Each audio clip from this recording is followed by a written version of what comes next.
G'day guys, Alex McKellar here again for another everyday track guide. Everyday track guide because I'm not a pro or a driving instructor. These are just an indication of how I try to get around the track quickly, or as quick as I can anyway, and certainly not perfect laps. Today we're at Road America for round 3 of both Aussie Car, which is the endurance round, and also the official Skip Barber season as well, which will be, from memory, about 10 laps. Conditions for the practice session were iRacing defaults, 43 degrees on track, and of course times will vary depending on track conditions. My best lap was a 2:33.5, significantly slower than in previous builds. Maybe I'm just getting old, I don't know, but I think the build of the car seems to be a little bit slower around longer circuits. There certainly was a bit quicker around Lime Rock, the shorter circuit, but perhaps down a bit on top speed, I don't know. Anyway, setup for this week was pretty much the same as I've been using. The only thing I did adjust was the anti-roll bar. I dropped it 1 click.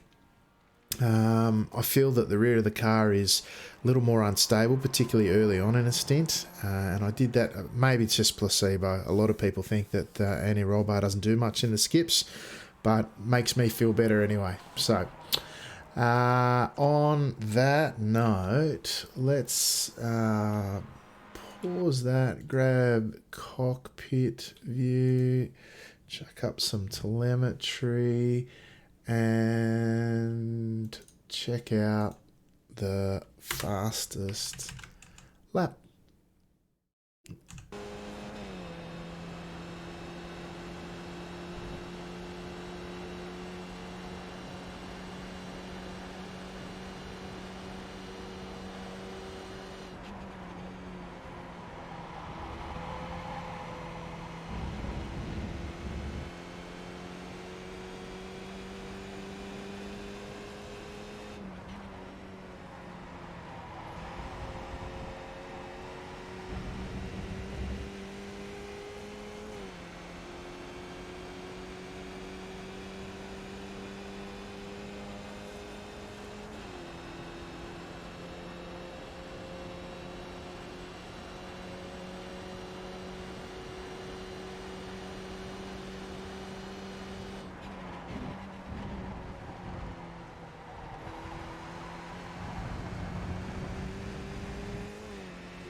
There you have it, folks.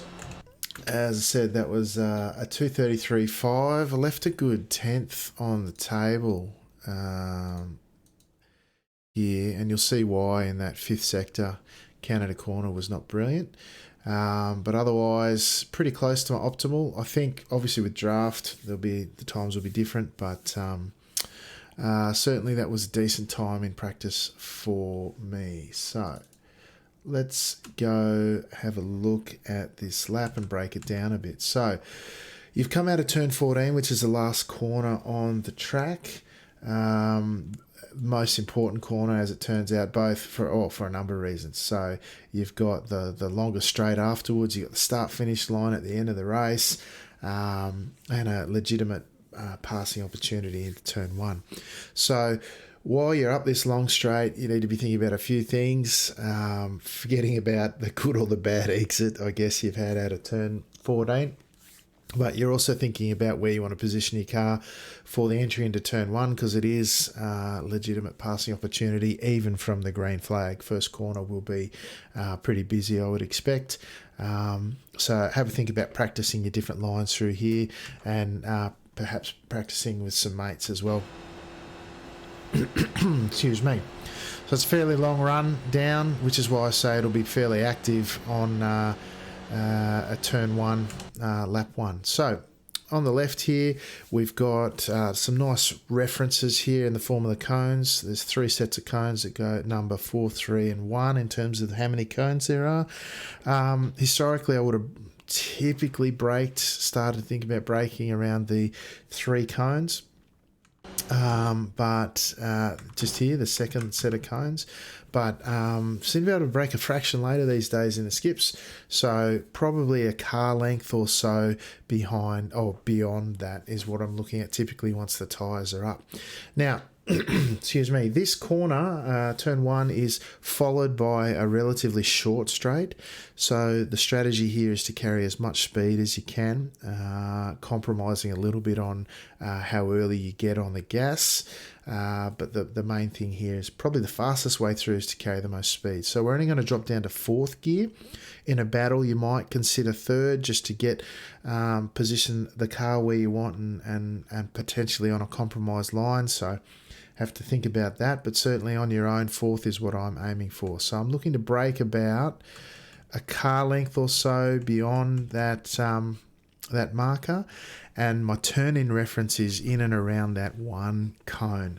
At this stage, I've spotted the single cone on the left, and I'm looking to spot my apex now to come through. So again, fairly heavy braking zone really, because you're at your max speed almost here in the skips, I would think, particularly if you're in draft. So it's about a 50% braking threshold. And then you're looking to turn in after changing down to 4th, carry a little bit of trailing throttle. And by the time you grab as much curb as you can, you probably grab a little bit more if I'm honest, and then committing back to full throttle as early as you can. Now, ideally, I'd be looking to commit to throttle before the apex, but because this corner, like I said, it's got a short straight afterwards, you're not too worried about getting on early so much as you are about carrying speed. So I'm still in 4th gear, so you can track out all the way to the left. Be very careful. This is first of several corners where you can take all this exit curbing. Very generous here, but the dirt and the grass just to the left there is quite treacherous. Catch the rear outside tyre on that, and it will, at a minimum, unsettle your car and cost you a lot of time. You'll have to have a fairly decent amount of steering input to catch it. And worse still, if you don't catch it, it'll spit you across the right, straight across the track. And as I said, it's quite a heavy overtaking zone there at turn 1, so chances are you might cause a bit of a pile-up, so just be wary of that. Then we have the short run down into it's actually turn 3, because apparently we've just been through turn 2 on this, what I call a straight, but it's turn 3 according to the books. Excuse me. Now, interesting thing about this track is you can see the reference boards on the left. So we start here at the 4, 3, 2, 1 sort of thing. Most tracks, they're close enough to be seen and used as references on their own, but here you'll notice there's some white lines painted on the track because they're quite far, they're set back quite a long way. So get used to sort of using those on your own, but you'll also need to practice without them, because when you're close in traffic you won't have enough time to react, so there'll be a bit of muscle memory there as well. So just be mindful of that, and perhaps look for your own references that don't always include the lines. So for me, we're coming down into turn number 3. I use the 2 board here and the associated line on the left here in front of me as my braking reference, and I'm looking about a car length or so after that is where I'm looking to brake. I'm down into 3rd gear. Now, unlike turn 1, this corner has a long straight afterwards, so I'm looking to get on the gas as soon as I can. In a battle, you might use 2nd gear, but typically I try to use 3rd here and get on the gas as early as I can. So again, about just over 50% braking. It is sometimes used as a passing opportunity if you've carried over from turn 1, but not as frequently. So we've spotted our apex really early, and we're trying to get across and get on the gas on or before the apex. Now, I'm using as much of the apex curbing as I can. You can see my inside tyre is pretty much clipping the grass. And in fact, you probably get on the gas a bit earlier than this, if I'm honest. But then we run through the corner, full gas, and again, using all that apex curbing on exit. Interestingly here, the brown coloured exit curbing, I should say, at this track is traditionally made out of wood, which is something quite unique to this circuit. Fun fact for you today. So we're now on the 2nd longest straight, which leads into what is probably the most active passing zone on the track. So there's a lot to think about as we come in here. So again, the reference boards here are quite useful. There's no lines on the track this time because they're close enough. So, excuse me, at about this point on the track, be prepared to be in a battle. And having practiced multiple lines here, also a really useful part of the track to practice with mates, to get different lines and side-by-side stuff going, just so it's under your belt by the time the race comes around. And be prepared between this corner at turn 5 through to turn 6, the next corner up the hill, quite a lot of side-by-side will happen, and it typically gets resolved by the exit of turn 6, maybe into turn 7, and certainly down in turn 8 there's the rear passing opportunity as well. So there's an opportunity here that you'll be side by side for a few corners, so well worth your time practicing. Now here, excuse me, my braking reference is about the 2 board, and I want you to look at when I apply the brake, which is about here. Look at where my car's pointing. So if you look at the notch in the center of the bonnet of my car, you can see if you follow it straight down the track that it's pointing at about that yellow signage on the wall on the outside of the track, rather than towards the center or indeed the corner. Now, similar to turn 2 at Mid-Ohio a couple of weeks ago, or last week I think it was, what I'm looking to do here is do 2 things. Very much brake in a straight line, because this is the hardest braking zone on the circuit. But I'm also looking to improve the position of my car in relation to the corner and how I want to take it. So if you notice the white line on the outside of the circuit and where my car is in relation to that at the start of the braking zone, you'll see it's very different to the end of the braking zone.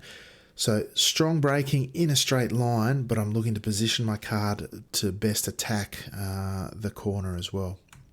So as we brake, you can see my car's moving left to right, and by the time I'm ready to come off the brakes and start thinking about adding steering input, which is now, you can see that white line marking the notionally the outside of the circuit is now on the left of my car rather than the right. And what that, again, that's allowed me to do 2 things: brake in a straight line for optimum braking efficiency and stability, but also position my car as best as I can with what are quite generous track limits, as you can see, to attack turn 5. And again, for me, that's the best outcome that I'm hoping to achieve here. Use all the track and get the most efficient braking. So you'll see I've started to add a bit of steering input now. I've spotted my apex up to the left there. and I'm looking to trail the brake down, go down to second gear. I take this corner in second gear. First gear in a battle again, but for me again, I'm looking to carry as much speed as I can. So as I trail off the brake, I'll be adding steering input to rotate the car, and then look to get on the gas as early as I can. Now, interesting thing about this apex curbing is you can take quite a bit of it. You can see my left hand front is inside the apex curbing and a little bit on the grass. You don't want to take too much more than this. If you do, not only will you get the 1X, the car will hook and bounce and spit the rear out a bit. And if you're side by side, be very careful, because that'll spit you into the car outside of you, no doubt. Now, I feel like as I went through this corner, see how I'm not committing to full throttle? I probably turned in a little bit early there, so I could have afforded to brake a little later and turn in a little later, and that way I'd really want to be on full throttle probably about here, if I'm honest. But you know, a little bit of a mistake and not an optimal run for me through here.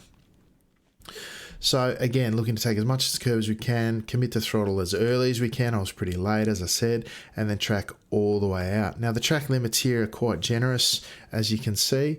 You can even take a little bit of that, what I think is asphalt, past the wooden exit curbing there.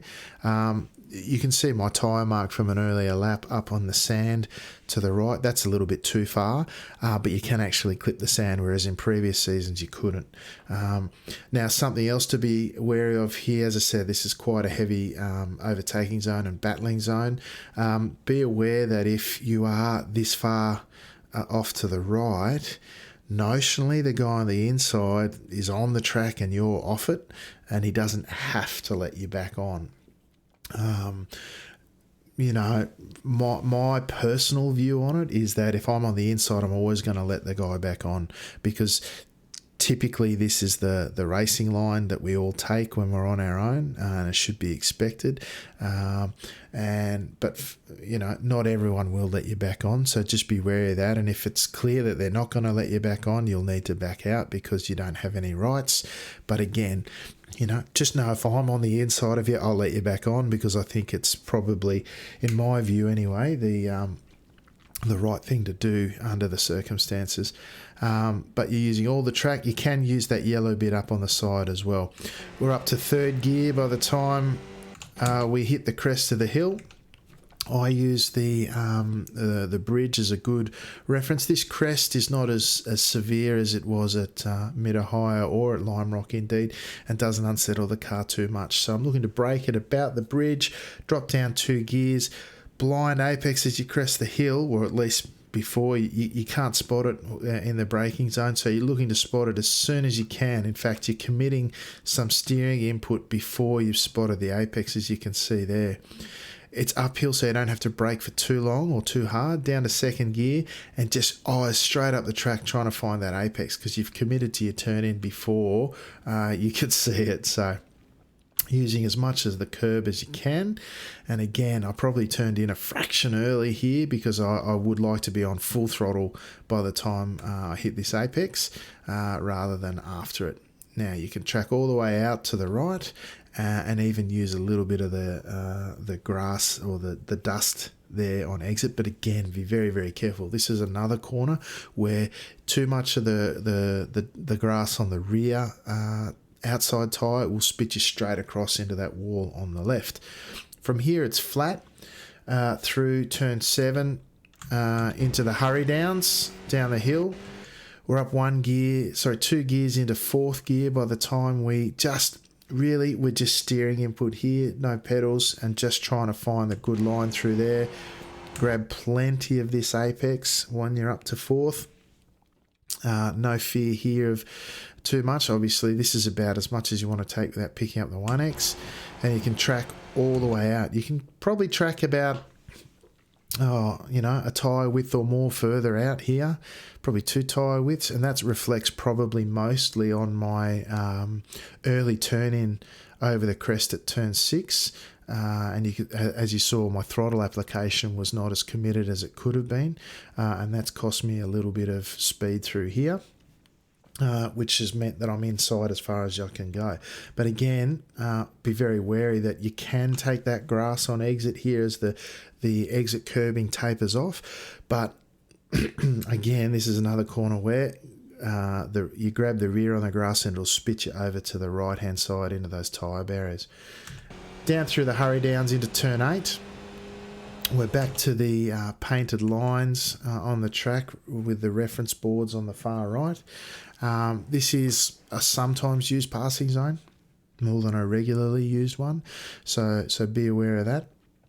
I use the 2 board on the far right there and the associated line as my braking reference. This is a commonplace along with turn 5 where you'll see nose to tail incidents. A good rule of thumb when in a pack that was given to me by a very old school skippy driver, Ian Bevan, was that for every car in front of you in a nose to tail train, you should leave an extra car length in your braking zone.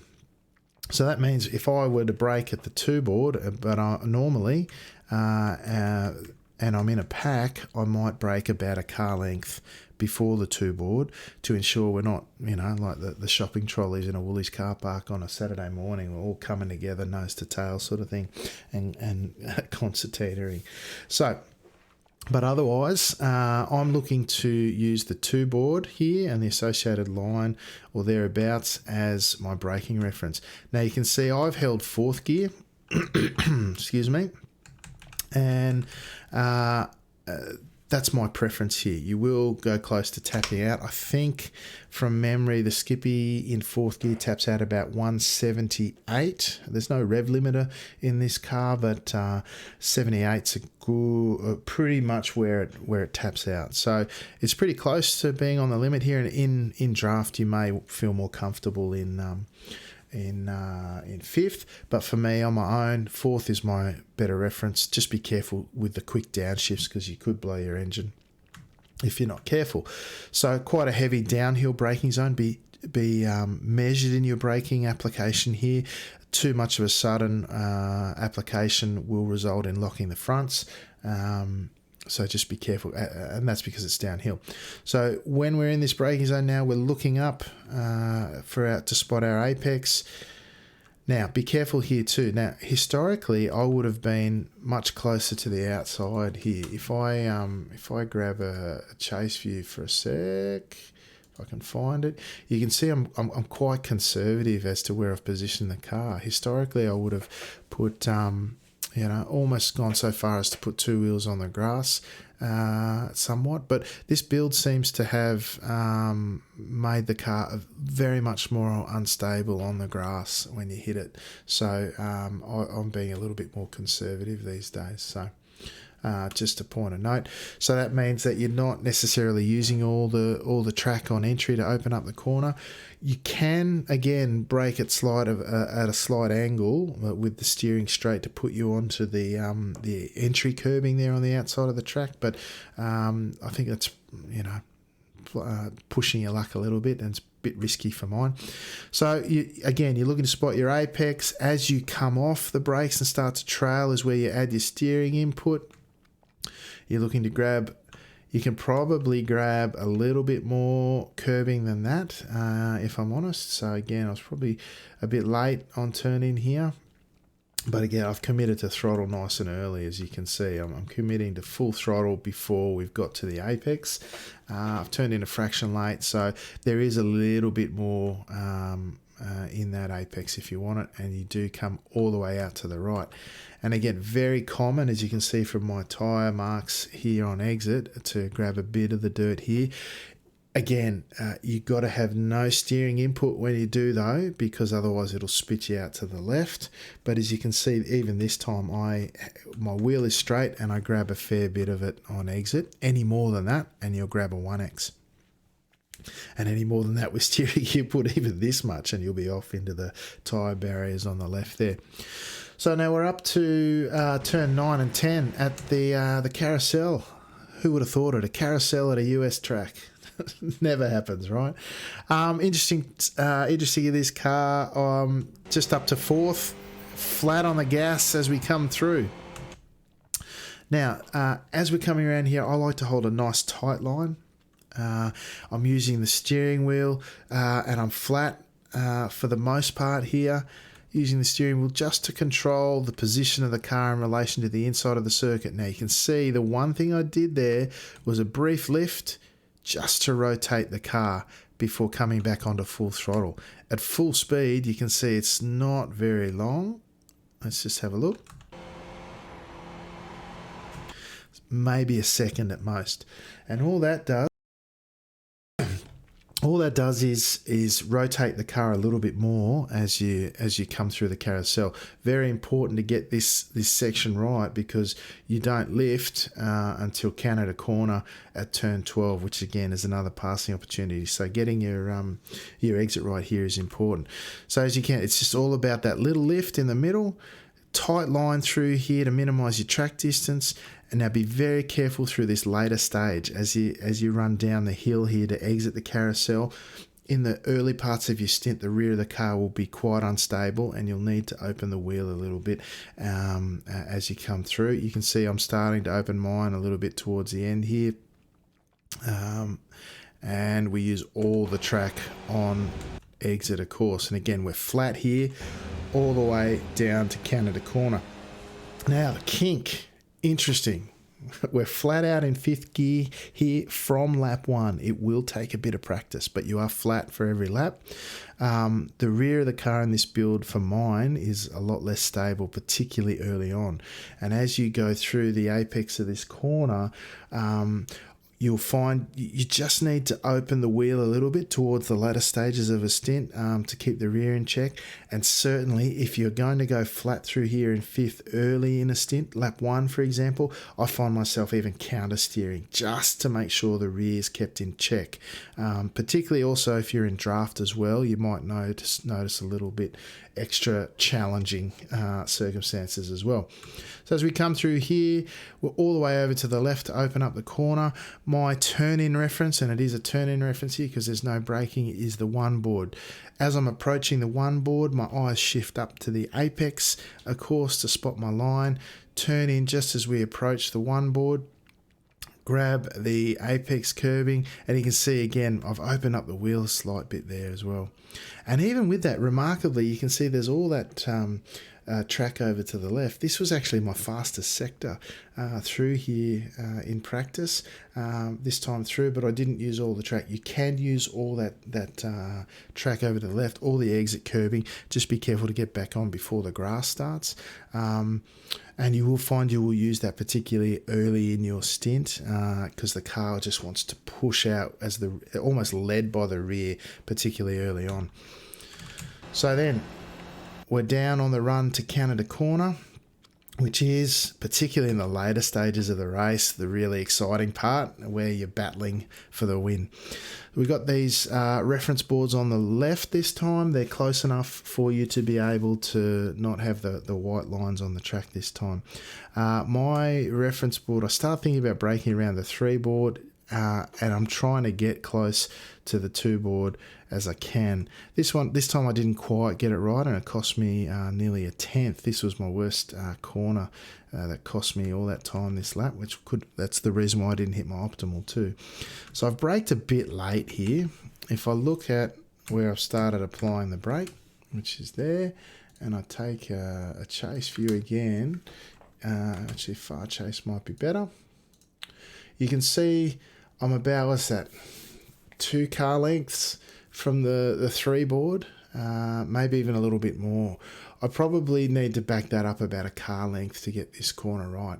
And you can see I'm also a fair way over to the right from the side of the track.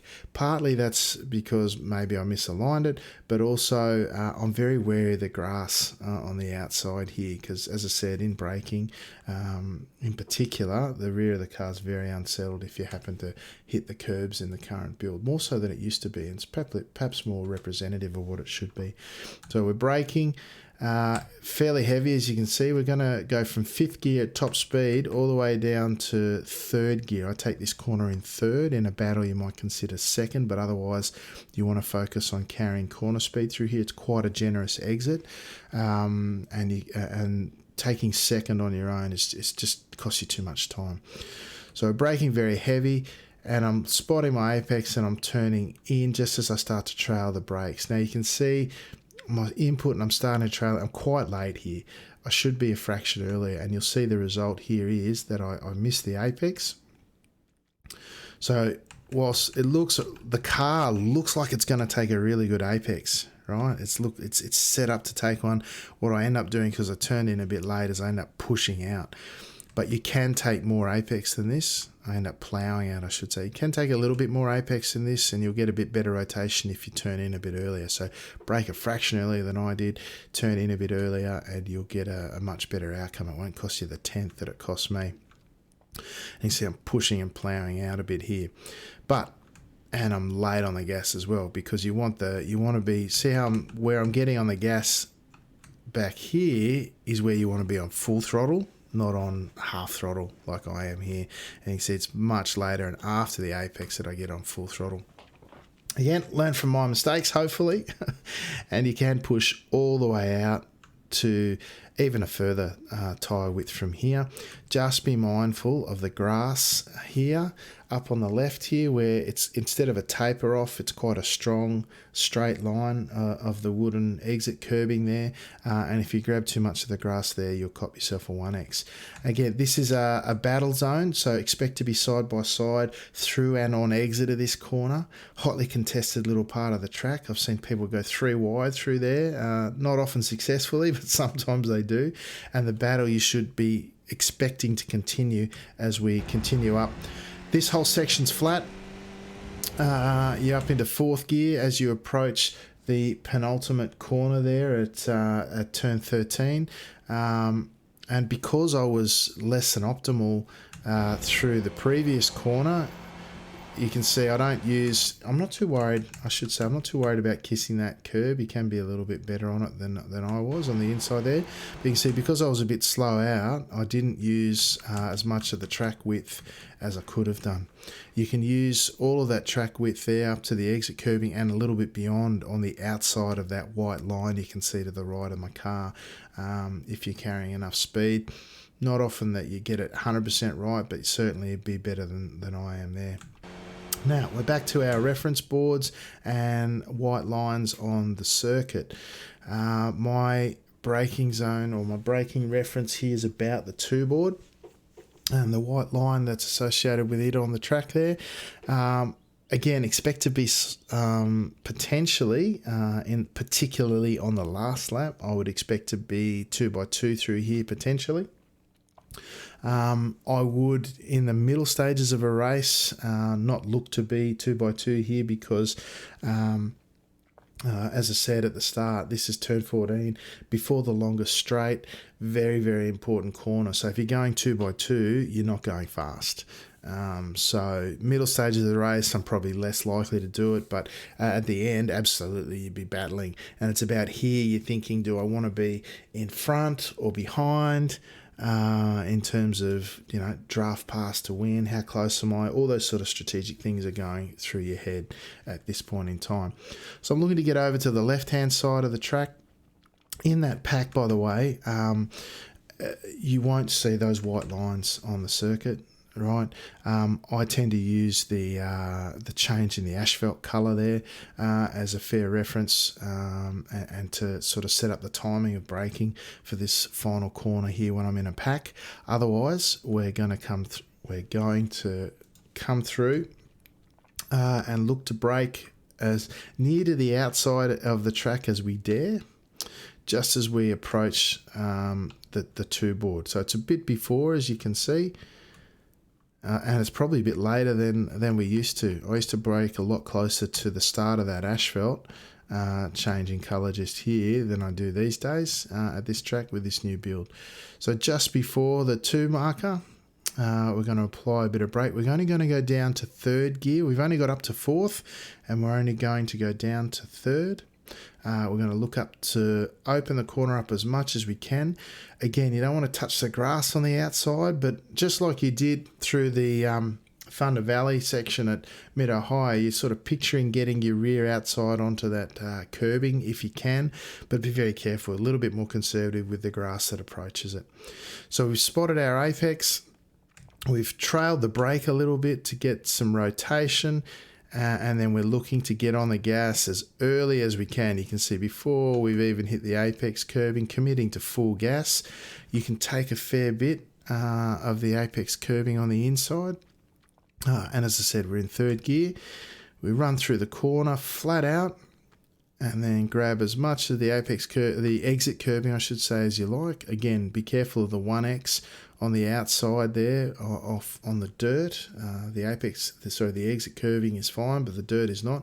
And again, it will spit you off to the right if you catch too much of it. Best case scenario, you've got a lot of steering input to catch it, and it costs you an awful lot of time up this long straight. Worst case scenario is there's someone beside you and you've just spat your car off into them and caused a big crash. So use all the curbing you can there on exit, and then pretty much about here is where you're thinking, have I got him? Has he got me? Oh, it's got to be close. And if it's Ben Snell beside you, like it is for me, he's usually got me by about 100th or so anyway. So here's what it is. And there, folks, you have the lap. Thanks for watching another everyday track guide. Hopefully it was of use to some folk. Yeah, look, enjoy your racing here. I'm looking forward to it. It should be a good time. Thanks for watching, and until next time, ciao for now.